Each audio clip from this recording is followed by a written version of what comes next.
to talk you through all the tracks on Testament, our new album, which is out July the 27th. Track 1 on our album is called Who Do You Love?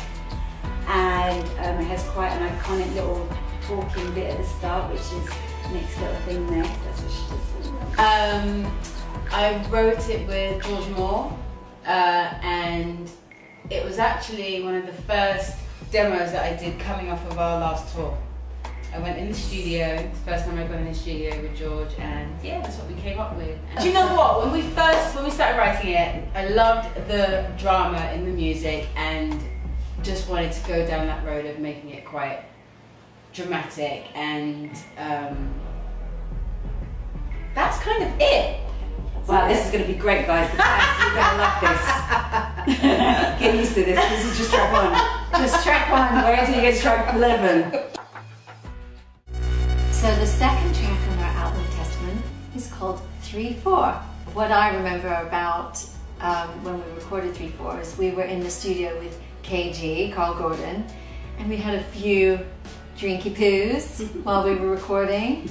And it was actually quite early on, wasn't it? It was one of the first that we did for the album. And we just kind of steamed in on that song, and I think you can tell from the lyrics. It's pretty steamy. We threw down ideas. Yeah, we threw down ideas, and we had a great time in the studio that day. The track 3 on the album is Love Lasts Forever. That song was produced by Carl Gordon, and I wrote it inspired by my son, just about how our kids, how they grow and they change and they have to go out into the big wide world, but we're still here as parents and as family, and you know, all that kind of stuff.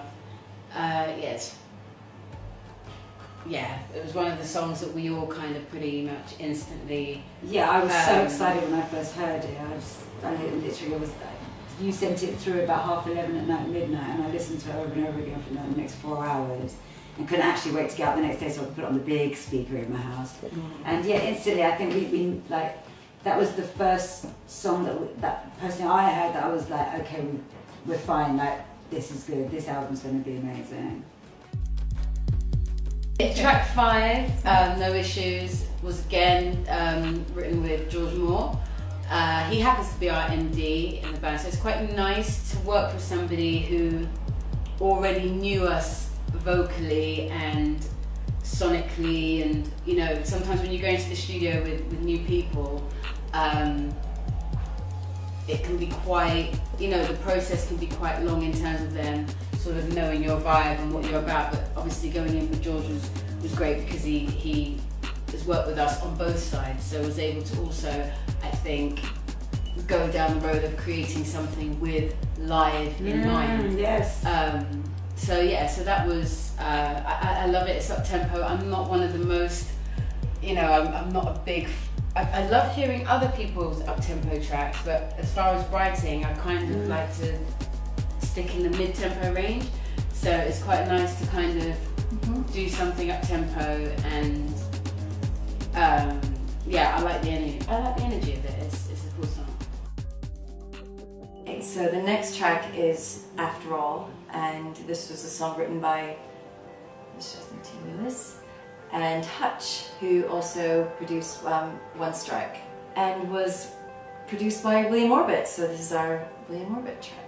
I'm really glad that William came on board actually and produced After All, because I think that was the perfect song for us to kind of do with him. I love the fact that he just brought in all his sounds that he's renowned for and just turned it into a really classic, I think, All Saints sounding song, kind of in terms of Pure Shores and Black Coffee. It just kind of came back in on an elevation. I think it took us, that was actually one of the only songs on the album that took us a minute to get our heads around it as well, because originally when you wrote it and you first played it, we felt like it was an amazing chorus, like the whole vibe, but it wasn't as it was when we first heard it. It was nothing like what you hear like now, and we kept going back and forth, and Shaz would be getting mixes back, and she wouldn't even play it to us because she knew there was no point because we'd be like, what's going on? But the fact that we got it to this point and now it's one of one of my favourites on the album, I think is like testament to how good we are at choosing producers. Nice one, Mel. Thanks. Track 7 is I Would. Again, this is a track that I remember when Shaz sent it to me, I was just like, yeah! Not only is it an amazing song, but it's just that proud feeling that, Shaz, she don't even need no one, she just walks in there, she just does it on her own. Mm-hmm. Wait until I learn how to play the piano. That is going to be really good! I came up with that song whilst I was in the sauna.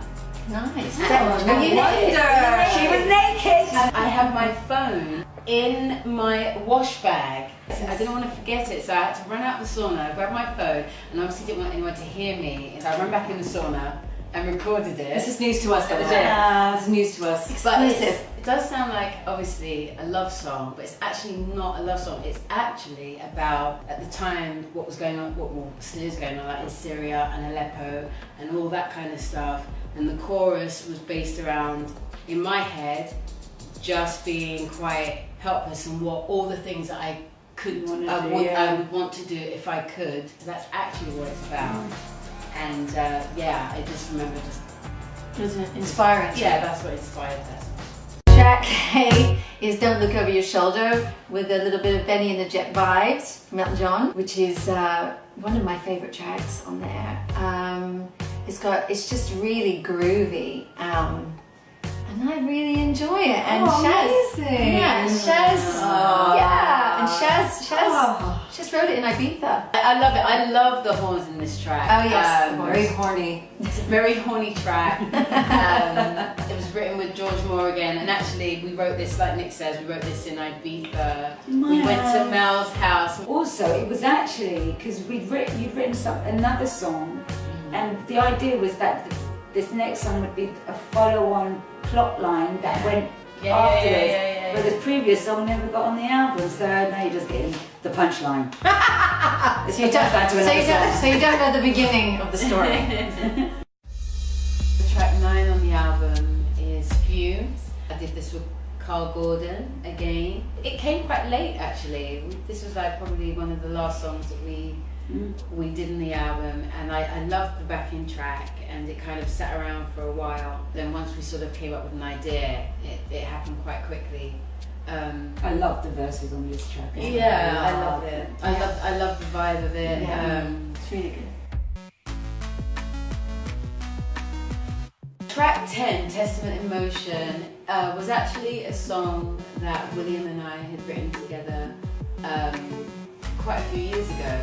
And it was a song that I never really wanted to give to anybody else because I always felt it was an All Saints song. Okay.